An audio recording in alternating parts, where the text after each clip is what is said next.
দেশে মৃদু থেকে মাঝারি পর্যায়ে তাপপ্রবাহ চলছে বলে জানিয়েছে আবহাওয়া অফিস।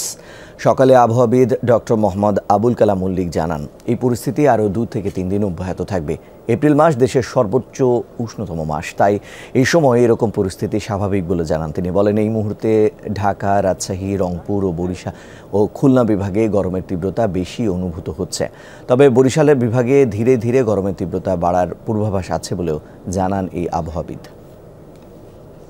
এখন যে স্পেলটা চলছে, আমরা আশা করি এই বিদ্যমান তাপপ্রবাহ আরও 3 দিন অব্যাহত থাকবে। তারপর একটু তাপমাত্রা কমে যাবে, তবে তাপপ্রবাহ সব জায়গা থেকে উঠে যাবে না, এর তীব্রতা কিছুটা কমে যাবে এবং পরবর্তীতে আবার তাপমাত্রা বৃদ্ধি পেয়ে আবার নতুন ধরনের আর একটা স্পেল শুরু হওয়ার সম্ভাবনা রয়েছে।